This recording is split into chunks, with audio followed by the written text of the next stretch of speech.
چھٹے گال بھی بیرد کان ساب میرے بچوں کو چھڑانا خدارا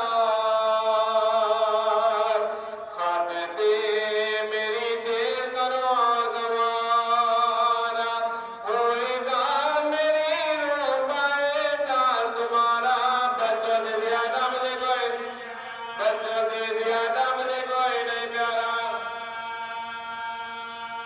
معصوموں ستمبر میں بچھڑ جائے گی تیرا پھر کائے کوئی اسی کے دلی پائے گی پھر کائے کوئی اسی کے دلی پائے گی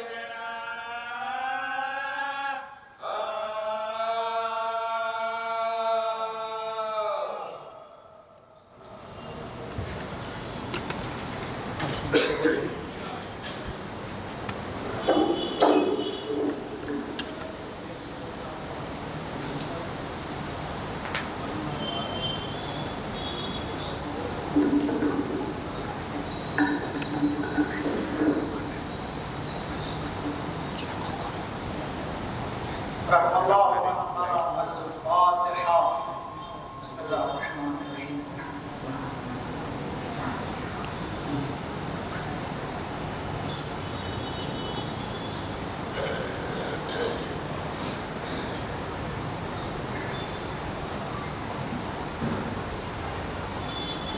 لا حول ولا قوة إلا بالله العلي العظيم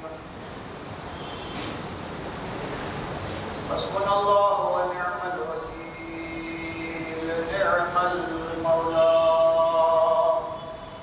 ونعم النصير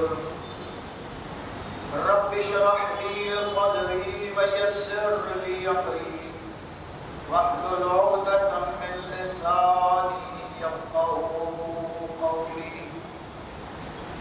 الحمد لله الذي لم يتخذ صاحبة ولا ولدا ولم يكن له شريك في الملك ولم يكن له ولي من الذل وكبره تكبيرا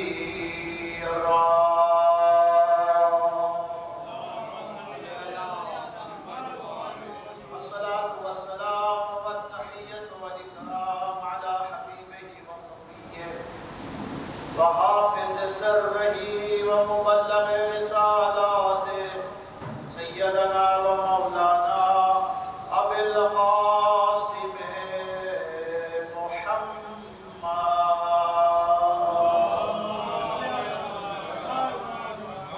وعلى أهل بيته الطيبين الطاهرين الغر الميامين المعصومين المظلومين الذين أذهب الله عنهم الرجس وطهرهم تطهيرا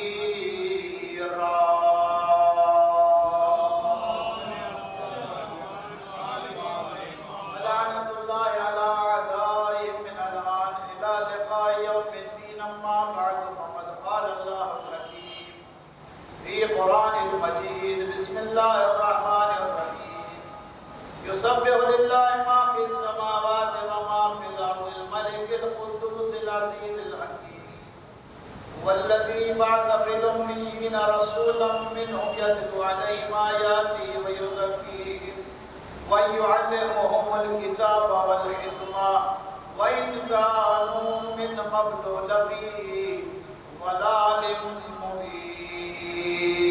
مبين صلى الله عليه وسلم اس سے پہلے کہ وافی ہدایت کے ذیل میں آپ حضرات کی خدمت سے کچھ معروضات پیش کیے جائیں آپ حضرات سے معروضہ ایک مرتبہ سورہ حق اور 3 مرتبہ سورہ اخلاص کی تلاوت فرما کر خوجہ اسلام اشری جماعت کے تمام مرحومین کی روح پرفتو کے لیے پڑھ کر شاد فرمائیں بسم اللہ الرحمن الرحیم الحمدللہ رب العالمین الرحمن الرحیم إياك نعبد وإياك نستعين اهدنا الصراط المستقيم صراط الذين أنعمت عليهم غير المغضوب عليهم ولا الضالين بسم الله الرحمن الرحيم قل هو الله احد الله الصمد لم يولد ولم يكن له كفوا احد بسم الله الرحمن الرحيم قل هو الله احد الله الصمد لم يلد ولم يولد ولم يكن له كفوا احد بسم الله الرحمن الرحيم قل هو الله احد الله الصمد لم يلد ولم يولد ولم يكن له كفوا احد اللهم صل على محمد وآل محمد اللهم صل على محمد وآل محمد اللهم صل على محمد وآل محمد وصلى إلى مرحومين المذكورين رحمة الله عليهم سب مل کے مرتبہ بابا سے صلوات پڑھتے محمد اور آل محمد کی بارگاہ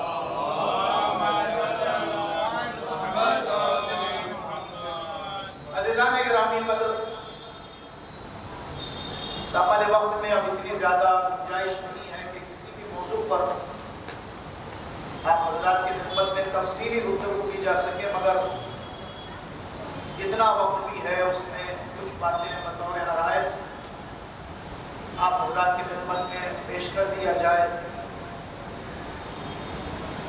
میں یہ سوچ کر آیا تھا کہ ایک خاص عنوان ہے اس پر تفصیل سے بات کی جائے مگر شاید وقت نہیں ہوگا.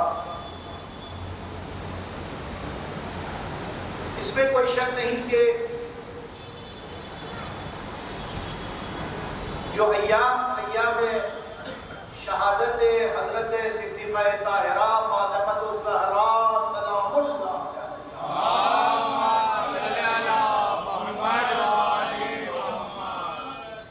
ان ایام میں جہاں پر ہم مسلسل شوق مناتے ہیں بلکہ منانا بھی چاہیے.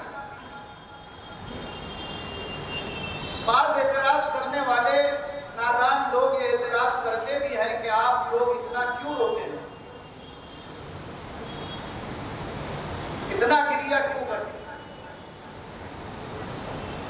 میں یہ جواب دیتا ہوں گریہ کرنے کی بات کر رہے ہو اہل بیت اور جناب زہرا کا غم وہ غم ہے جس کو پڑھنے اور سننے کے بعد ہم زندہ کیسے ہیں یہ سوال کرتے ہیں. ہم مر کیوں نہیں گئے؟ فاطمہ کے در پر پہلو پر دروازہ گرایا گیا. ایک شیعہ کے دل سے پوچھو یہ غم کتنا بڑا غم ہے. میں ایک جملہ کہنا چاہتا ہوں, مصائب نہیں پڑھ رہا ہوں مگر شروع میں ایک بات کہہ دوں. اس روایت کو بخاری نے بھی ذکر کیا ہے کہ جب جناب زہرا پیدا ہوئی تو پیغمبر فاطمہ کے ہاتھ کو چومتے تھے. جس ہاتھ کو رسول چومتے تھے ظالموں نے اسی ہاتھ پر تازیانہ مارا.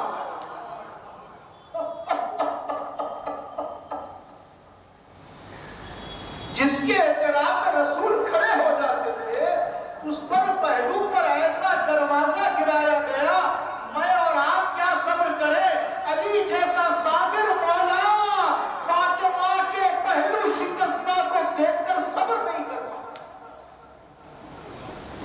عزیزان گرامی یہ ایام وہ غم کے ایام ہے کہ جہاں پر پھر ایک مرتبہ غم تازہ ہو جاتا ہے اور ہمارے ذہنوں میں وہ سارے غم کربلا والوں کے لیے بھی اور محمد اور آل محمد کے لیے بھی ان ایام فاطمیہ عزائے فاطمیہ میں پھر ایک مرتبہ ہمارے لیے یادوں کو تازہ کر دیتا. عزیزان گرامی اس عنوان کو میں چاہ رہا ہوں کہ اس وقت آپ کے سامنے مختصر طور پر ہی صحیح سرنامہ کلام قرار دوں. وہ عنوان اتنا زیادہ وسیع اور عریض ہے کہ اس پر کئی مجلسیں پڑھی جا سکتی ہیں اور وہ عنوان ہے ہجرت سے یا یوں کہوں اسلام سے پہلے کے حالات اور اسلام کے بعد کے حالات. اسلام سے پہلے والے دور کو ایک لفظ استعمال کیا جاتا ہے دور جاہلیت.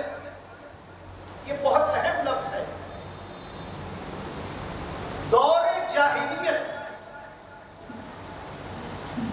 یعنی ایسا زمانہ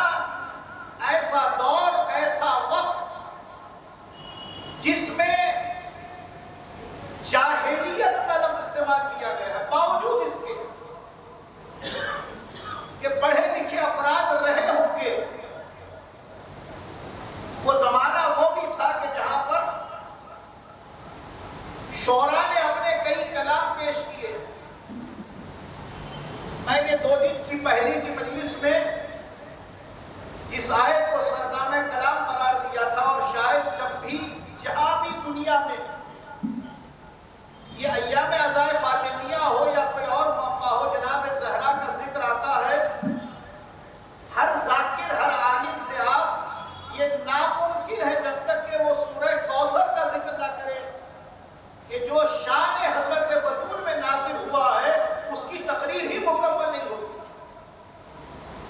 سورہ کوثر ہے تو 3 آیتوں کا سورہ، 2 سورے ایسے ہیں جس میں 3 آیتیں ہیں، بہت مختصر سورے ہیں، سورہ والعصر اور سورہ کوثر۔ کبھی امام زمانہ پہ ذکر آئے گا تو والعصر پر بات کروں کہ اس عصر سے مراد کیا ہے۔ ایک روایت میں صادق آل محمد امام جعفر صادق علیہ السلام اب یہ امام نے اشارہ دیا جیسے ہمارے عصر کا لفظ استعمال ہوتا ہے، یہ میرا موضوع نہیں ہے، صرف ایک روایت کی خاطر اس کو آپ کے سامنے عرض کر رہا ہوں۔ امام فرماتے ہیں کہ جب وہ عصر کا وقت ہوگا جب خروج مہدی کا عصر ہوگا، یعنی ہمارے امام کے ظہور کا وقت ہوگا، تو 2 علامتیں ایسی ہیں جو امام زمانہ کے سامنے آ جائے گی، وہی عصر ہوگا، یعنی عصر کا ہوگا وہ زمانہ ہوگا، اور امام مہدی کو یہ معلوم ہو جائے گا کہ مجھے اب ظہور کرنا ہے، یعنی حکم الہی پتہ چل جائے گا۔ ایک ذوالفقار خود آ کر سامنے کھڑی ہو جائے گی، ذوالفقار ہے تو نیاب میں، اگر ذوالفقار خود نکل آئے گی اور سامنے آ کر کھڑی ہو جائے گی کہ اے فرزند علی اب اس کو پکڑنے کا وقت آ گیا، یہ علامت امام کے لیے ہے۔ دیکھیے وہ علامت ہم لوگ بیان کرتے ہیں جو میرے اور آپ کے لیے ہے کہ یہ علامت ہے ظہور امام زمانہ، خود امام زمانہ کے لیے 2 علامتیں ہیں۔ شاید یہ باتیں آپ لوگ ممکن ہے پہلی مرتبہ سن رہے ہیں کہ ذوالفقار خود آ کے کھڑی ہو جائے گی سامنے کہ اب آپ اسے پکڑی اور وقت آ گیا ہے اس کو لے کر ظاہر ہونے کا، اور دوسرے 2 مرتبہ ایک پرچم ایک علم 2 ہی مرتبہ کھلا ہے، ایک جنگ بدر میں اور ایک جنگ جمل میں۔ یہ پرچم یہ علم خود امام زمانہ کے سامنے آ کر کھل جائے گا، یہ علم کھلے گا، جیسے ہمارے مذہب بھائی اوپر علم کا اہتمام فرماتے ہیں، سال بھر پرچم لہراتا رہتا ہے، لیکن ایک علم خاص ہے جو 2 ہی مرتبہ کھلا، ایک جنگ بدر میں اور ایک جنگ جمل میں۔ یہ پرچم خود آ کر امام کے سامنے کھل جائے گا اور آواز دی جائے گی ایک ہاتھ میں تلوار اور ایک ہاتھ میں پرچم لیجئے، یہ عصر کا وقت ہے، زمانہ ہے ظہور امام زمانہ جل اللہ تعالیٰ فرجہ۔ صلوات پڑھ لے محمد کاش میرے پاس اتنا وقت ہوتا کہ میں آپ کے سامنے اس کے بارے میں تفصیلات عرض کرتا، لیکن میں نے جیسے کہا دامن وقت میں آج خاص طور سے گنجائش نہیں۔ بہت سی باتیں ایسی ہیں جو ذاکرین اور علماء اس سورہ کے حوالے سے ذکر کرتے ہیں۔ مختصر سورہ ہے قرآن کا، سورہ عصر اور سورہ کوثر، 3 ہی آیتیں اس میں بھی ہے، 3 آیتیں اس میں بھی ہے۔ اور ایک بات یہ بھی عرض کر دوں کہ سورہ کوثر میں 6 لفظ ایسے ہیں جو پورے قرآن میں ایک ہی مرتبہ استعمال ہوئے ہیں، اور وہ بھی سورہ کوثر میں۔ دیکھیے 6 الفاظ ایسے ہیں 3 آیتوں میں جو صرف سورہ کوثر ہی میں استعمال ہوئے۔ پورے قرآن میں 6000 سے زائد آیتیں ہیں، مگر پھر اس آیت میں کسی اور آیت میں کسی اور سورے میں اس کی تکرار ہی نہیں ہوئی ہے۔ آواز دی جا رہی ہے جو فاطمہ کے لیے مخصوص ہو جائے وہ کسی کے لیے تکرار نہیں ہوتی، وہ فاطمہ کا ہو کے رہ جاتا ہے۔ صلوات پڑھ رہے محمد خود ایک کوثر، لفظ کوثر قرآن مجید میں صرف ایک ہی مرتبہ آیا، اور وہ بھی صرف سورہ کوثر میں۔ اب یہ پورا وقت نہیں ہے، میں اصل موضوع سے دور ہو جاؤں گا۔ وہ اسلام جاہلیت سے پہلے اور جاہلیت کے بعد، مگر باتیں بہت ہیں۔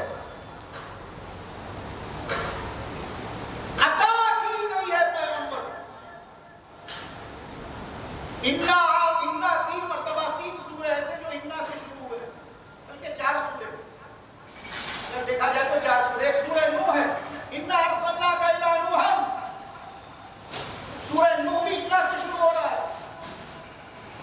ایک سورہ فتح، اِنَّا فَتَحْنَا لَكَ فَتْحًا مُبِينًا، یہ بھی اِنَّا سے شروع ہو رہا ہے۔ سورہ قدر، اِنَّا أَنزَلْنَاهُ فِي لَيْلَةِ القدر، یہ بھی اِنَّا سے شروع ہو رہا ہے۔ اور چوتھا سورہ اِنَّا أَعْطَيْنَاكَ الْكَوْثَرَ، یہ بھی صلوات پر محمد علیہ۔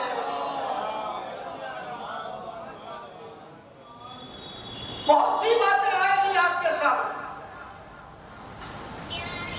اسلام آنے سے پہلے کے دور کو ایک لفظ استعمال کیا جاتا ہے،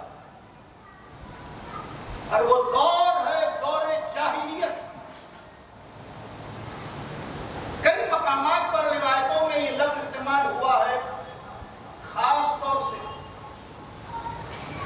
اب میں آپ کے اذہان عالیہ کو منسوخ کر رہا ہوں صرف ایک روایت کی طرف، بہت ساری روایت نہیں پڑھ رہا ہوں، ہے تو بہت ہی روایت مگر ایک روایت۔ یہی لفظ جاہلیت موت کے ساتھ استعمال ہوا ہے، موت جاہلیت، جاہلیت کی موت، جس پر حج واجب ہو اور وہ حج پر نہ جائے اور مر گیا، ایسا واجب ترک کیا ہے جو استطاعت کے بعد واجب ہوتا ہے۔ ہر عبادت میں استطاعت شرط نہیں ہے۔ حج ایک ایسی عبادت ہے جس میں استطاعت ہے، من استطاع الی ربہ سبیلا، یعنی غلام نہ ہو، 1 سال کا خرچ رکھتا ہو، پیسے والا ہو، مالدار ہو، مریض نہ ہو۔ اور پھر ابھی بہت سے مسائل اور بھی پیدا ہوئے ہیں کیونکہ حج کا خرچ بہت بڑا ہو گیا ہے، لاکھوں میں چلا گیا ہے۔ لیکن اگر اس نے حج نہیں کیا باوجود اس کے کہ اس پر حج واجب ہو چکا تھا، یہاں یہ لفظ استعمال ہوا ہے وہ مر گیا تو اس کی موت جاہلیت کی موت ہوگی، یہی لفظ زمانے جاہلیت۔ ایک پورا عنوان ہے عزیزو، 11 چیزوں پر ایک ایک پر بھی گفتگو کی جائے تو وقت بہت چاہیے اس کے لیے سمجھانے کے لیے اور اسے خلاصے کے طور پر پیش کرنے کے لیے۔ اسلام آنے سے پہلے یعنی قولوا لا الہ الا اللہ وتفلحوا کے اعلان سے پہلے بہت سی چیزیں ایسی تھیں جو عرب میں رائج تھی، ان میں سے 11 چیزوں کو اسلام نے قبول کیا ہے موڈیفیکیشن کے ساتھ، تبدیلی کے ساتھ۔ اسلام نے قبول کیا مگر اس میں تبدیلی لائی ہے، جیسے طواف۔ اسلام سے پہلے بھی خانہ کعبہ کا طواف ہوتا تھا، لیکن اس کو زمانے جاہلیت کیوں کہتے ہیں؟ کیونکہ وہ لوگ بغیر کپڑے کے طواف کرتے تھے، یعنی کچھ پہنتے نہیں تھے، ہماری زبان میں لخت، ننگے، بغیر کپڑا پہنے ہوئے۔ اسلام نے آ کر احرام پہنا دیا، اسلام نے کہا نہیں، محرم کا ایک لباس ہوگا، حاجی اور عمرہ کرنے والے کا ایک لباس ہوگا، وہ بغیر کپڑوں کے طواف نہیں کر سکتا۔ طواف کو تو قبول کیا مگر موڈیفیکیشن، ایسی 11-12 چیزیں، عرض نہیں کروں گا، وقت نہیں۔ اب سوال یہ ہے کہ اس زمانے کو زمانے جاہلیت کیوں کہتے ہیں؟ اور یہ دور وہ دور ہے جو پیغمبر اکرم کے دل پر کتنا صدمہ اس دور نے دیا۔ توجہ فرمائے جو بات عرض کرنے جا رہا ہوں۔ اس دور میں ایک قبیلہ، اچھا یہ بھی ایک اشتباہ اور غلط فہمی یہ پائی جاتی ہے کہ سارے عرب، جی نہیں، سارے عرب نہیں، ایک ہی قبیلہ تھا، اس قبیلے کا نام تھا قبیلہ بنی تمیم۔ یہ قبیلہ ہی صرف اپنی بچیوں کو زندہ دفن کر دیتا تھا۔ بچی پیدا ہوئی، گڑا کھودا، مارتے نہیں تھے، زندہ دفن کر دیتے تھے بیٹی کو، اور وہ سب عرب نہیں کرتے تھے۔ یہ غلط فہمی ہمارے ذہنوں میں شاید اس عنوان سے آگے عرب آگے تو سب آگے، جی نہیں، صرف ایک قبیلہ، اور وہ قبیلے کا نام تھا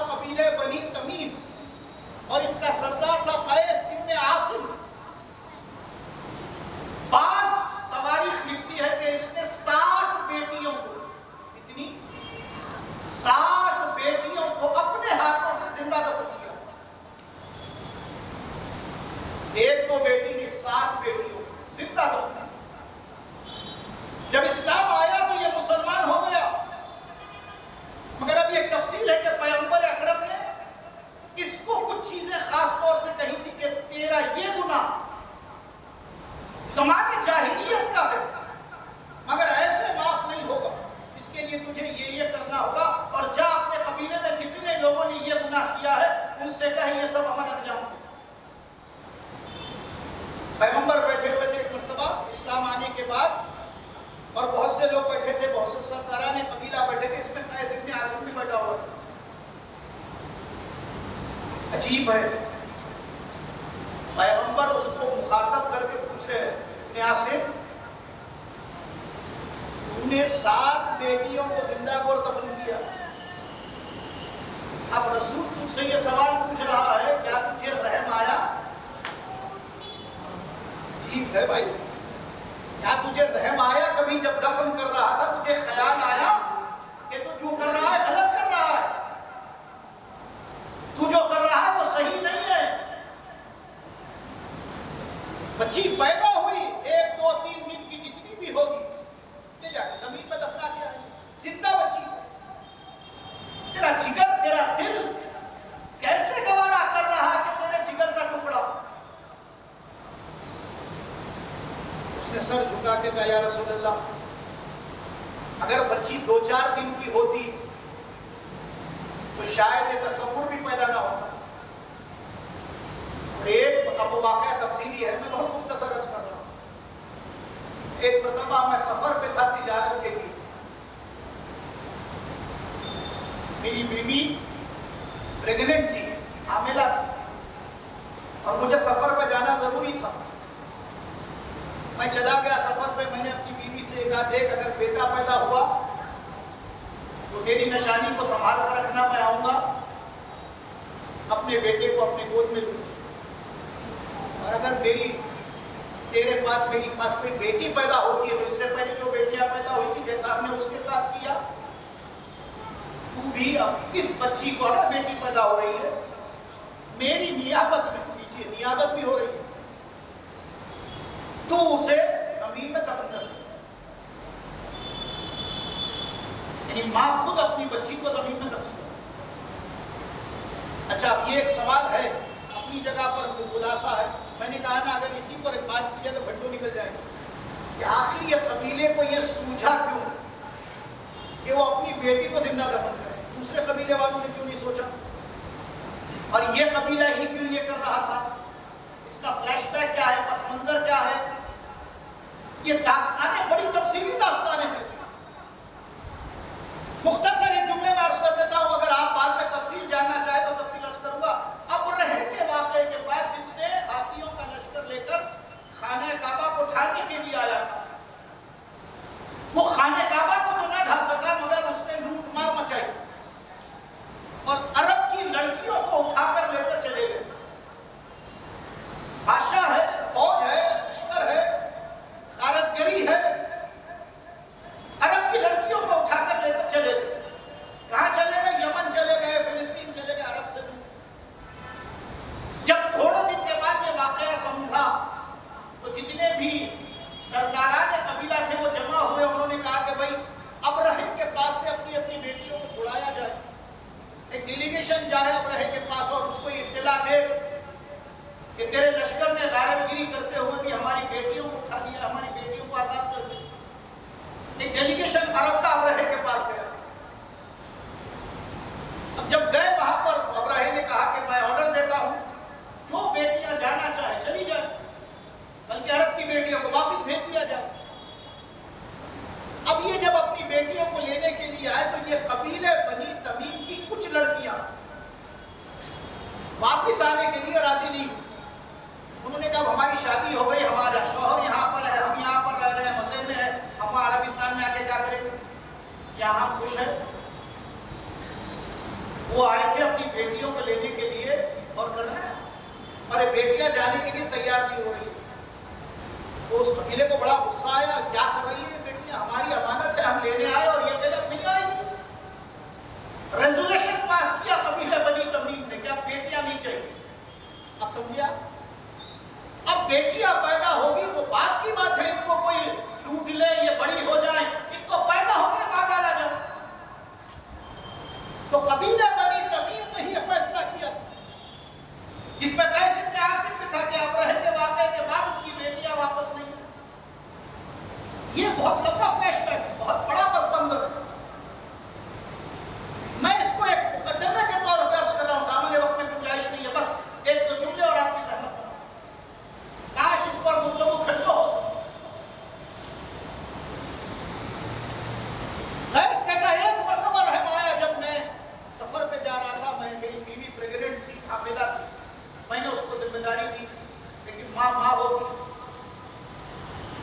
اس نے دوسرے قبیلے کی ایک عورت سے بات کر لی, کہا بیٹی پیدا ہوئی ہے تو اسے رکھ لے, میں تو دفناؤں گی نہیں اپنی بیٹی. اور ایک چھوٹی قبر بنا دی. جب قیس سفر سے واپس آیا تو اس کی بیوی نے کہا دیکھ یہاں پر میں نے اسے دفنا دیا. اب وہ کئی دنوں کے بعد آیا ہوگا, کھول کے دیکھا بھی نہیں اسے. وہ یہ سمجھا کہ جو بیٹی پیدا ہوئی اسے میری بیوی نے زندہ دفنا دیا ہے, بات ختم ہو گئی, چیپٹر کلوز. لیکن یہ بیٹی زندہ تھی اور پڑوس میں کسی اور کے پاس نہیں, مگر جب بھی یہ گھر میں آتی تھی تو یہ جو ماں تھی اصل میں یہ بچی کو بڑا سینے سے لگا رہی ہے, بڑا پیار دکھا رہی ہے, جبکہ ہے دوسرے قبیلے کی بچی. تو قیس کو شک ہوا, اس نے کہا بھائی دوسری بھی بچیاں آتی ہے, قبیلے کی بیٹیاں آتی ہیں, مگر اس میں اتنا پیار نظر نہیں آ رہا, یہ بچی کے لیے خاص. شک ہوا تو تھوڑا سا بیوی پہ دباؤ ڈالا. اس نے کہا کہ بتا یہ بچی ہے کون, اس سے اتنا پیار کیوں, دوسری بچیوں سے اتنا پیار نہیں اور اس بچی کے لیے اتنا زیادہ. کپڑے بھی سلا رہی ہے, کھانا بھی کھلا رہی ہے, نہلا رہی ہے, دھلا رہی ہے, اس کو اتنا پیار دے رہی ہے, گود میں بٹھا رہی ہے. ٹھیک ہے تیرے پاس بیٹیاں نہیں ہے, تو دوسری بیٹی کو پیار کرے, مگر اس بچی کے حوالے سے تیرا پیار زیادہ. خیر اس عورت نے قبول کر دیا کہ یہ تیری بیٹی, یہ نہیں ہماری بیٹی. قیس نے کہا, اس نے قسم کھائی تھی اور قبیلے کا سردار تھا, اس نے کہا میں اسے زندہ دفن کر دوں گا. بچی کو پکڑ کر, توجہ بس ایک ہی جملے پر, بچی کو پکڑ کر لے گیا جنگل میں, گڑھا کھودا اور بچی کو دفنانے کے لیے جب زمین میں اتارا, زندہ بچی اور بڑی ہو چکی, اور وہ بچی کو یہ بتا دیا گیا تھا کہ یہ تیرا باپ ہے جو تجھے زندہ دفن کر رہا ہے. بیچ میں جو بھی ہوا ہوگا وہ ہوا ہوگا, مگر زندہ دفن کرنے کے لیے جب گھڑے میں اتارا تو اس بچی نے ایسے ہاتھ اونچا کیا, کہنے لگی مجھے کچھ کرنا ہے, کچھ کہنا ہے. قیس رو گیا. قیس کہتا ہے یہ وہی موقع تھا جہاں مجھے رحم آیا. بچی اٹھی اور وہ قبر یا گڑھا کھودتے ہوئے جو مٹی داڑھی میں لگ گئی مٹی, بچی اٹھی اور اپنے ہاتھوں سے اس نے اپنے باپ کی داڑھی میں لگی ہوئی مٹی کو صاف کرنے لگی. وہ مٹی کو ہٹانے لگی. قیس کہتا ہے یہ وہ موقع تھا جہاں مجھے یہ خیال آیا میں کیا کر رہا ہوں. جس بچی کو اتنا خیال ہے میری داڑھی میں اگر بال ہے اور اس میں مٹی ہے تو وہ اسے برداشت نہیں کر رہی, وہ اسے صاف کرے اور میں اسے زندہ رکھوں. روایت میں ہے پیغمبر نے جب یہ واقعہ قیس کی زبان, اب تفصیلات ہے, میں دامن وقت میں گنجائش دیکھ رہا ہوں, وقت نہیں ہے کیونکہ مجھے اصل مطلب کی طرف آنا ہے. وہ بڑا جدا ہو رہا تھا. تو روایت بھی ہے کہ پیغمبر جہاں بیٹھے ہوئے یہ واقعہ اس کی زبانی سن رہے تھے, ہمارا رسول کھڑا ہو گیا اور کھڑے ہو کر سینے پہ ہاتھ رکھ کر کہا کتنے ظالم تھے تم لوگ کہ تمہیں اپنی بچیوں پر رحم نہیں آتا تھا. یہ واقعہ سننے کے بعد پیغمبر فوری فاطمہ زہرا کے گھر پر آئے. بس عزیزو مجھے یہاں تک لے آنا تھا کیونکہ پیغمبر کے بیٹی کے تعلق سے یہ واقعہ سنا تھا اور پیغمبر کی لخت جگر فاطمہ ہے. پیغمبر تشریف لائے اور فاطمہ زہرا کو قریب بلایا اور کہا فاطمہ آج تک میں نے تجھ سے اجازت نہیں مانگی مگر آج تجھ سے اجازت مانگتا ہوں. بیٹی مجھے اجازت دے, میں تیرے ہاتھ چومنا چاہتا ہوں, میں تیرے ہاتھ کا بوسہ لینا چاہتا ہوں. پیغمبر زارو خطار رونے لگے اور فاطمہ کے ہاتھوں کو اپنی آنکھوں سے لگا کر اتنی دیر تک روتے رہے کہ زہرا فرماتی ہے مجھے اس بات کا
رسول اللہ آپ استقبال کے لیے کھڑے ہو جائیں، آپ فاطمہ کو اپنی جگہ پر بٹھائے، مگر بدبخت مسلمان فاطمہ زہرا جس گھر میں ہے وہاں آگ اور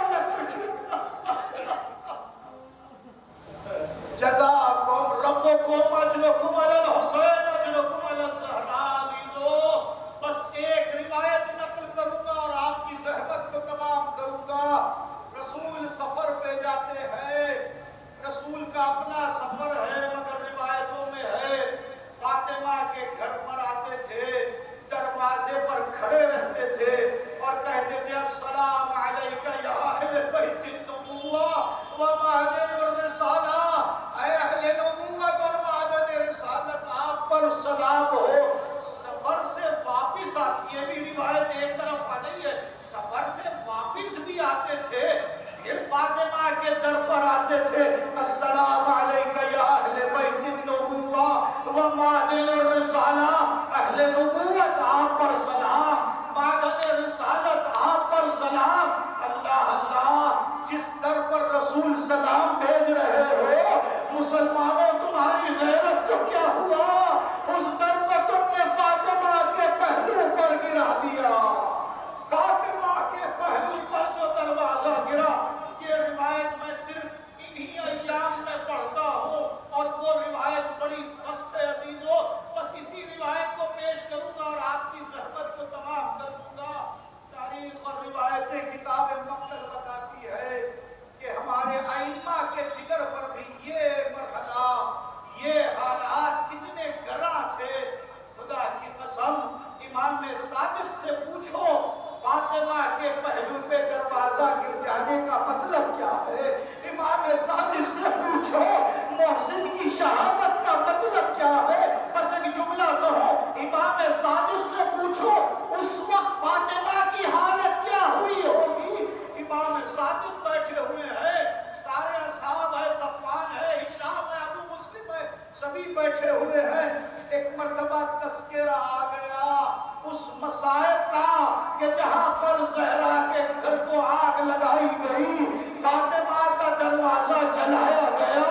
روایت میں یہ ہے کہ میرا مولا کھڑا ہو گیا، سینے پہ ہاتھ مارنے لگا، امام نے آواز دی یا غربت الزہرا، یا فاطمہ زہرا کی غربت۔ اصحاب جب کھڑے ہو گئے امام سے پوچھا مولا آپ کیا حالات رہے اس وقت، کیا آپ بتا سکتے ہیں؟ میرے مولا نے آسمان کی طرف دیکھا، کلمہ استرجا جاری کیا، انا للہ و انا الیہ راجعون۔ یہ انتقال کے بعد کلمہ جاری کیا جاتا ہے، مگر ہائے غربت زہرا، فاطمہ پہ دروازہ گرایا جا رہا ہے اور امام صادق کہہ رہے ہیں انا للہ۔ بس عزیزو یہ جملہ ہے اور زحمت تمام ہے۔ کسی نے پوچھا امام صادق سے فرزند رسول، فرزند زہرا، زہرا شہزادی کی حالت کیا تھی؟ امام نے کہا کیا تم نے کبھی چکی دیکھی ہے؟ کہا مولا دیکھی ہے، کہا چکی کے دو پاٹوں کے بیچ کبھی دانے کو پستا؟ ارے جب زہرا فاطمہ زہرا آواز دیتی رہی، اے مسلمانوں میرے شکم میں محسن ہے، اے مسلمانوں میں رسول کی ایک لوٹی بیٹی ہوں اور تم فاطمہ پر رحم نہیں کر رہے ہو۔ فاطمہ کے پسینہ چور چور، فاطمہ کا پہلو شکستہ، شکستہ پہلو فاطمہ کا، اور آج قبر زہرا بھی شکستہ ہے۔ فاطمہ کی زندگی میں بھی، فاطمہ کی شہادت کے بعد قبر زہرا کو شکستہ دیکھ رہے ہیں۔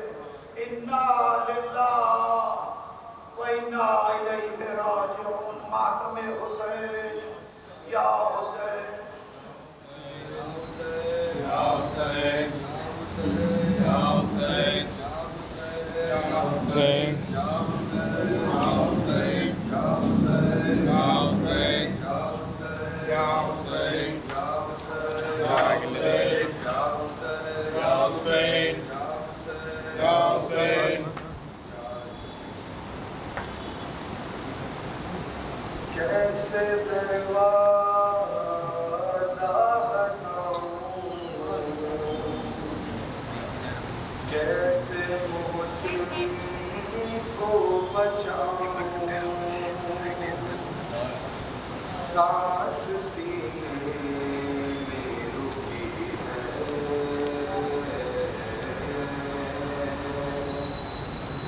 تیری زہرا پہ مصیبت کی گھڑی تیری زہرا پہ مصیبت کی گھڑی ہاتھ میں جس کے میرا ہاتھ دیا تھا تم نے کہہ کے من کن تو جسے مولا کہا تھا تم نے میں نے ہر موڑ پہ بابا ساتھ اس کا ہے نبھایا کیا میرا جرم یہی ہے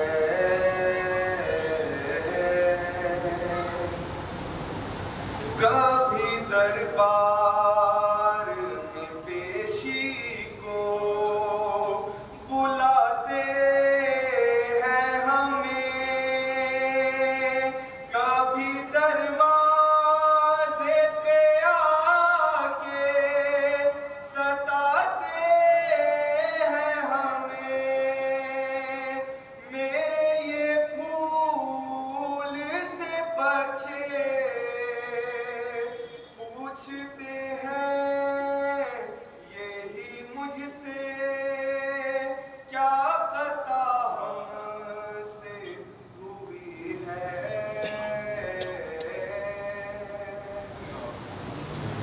شرم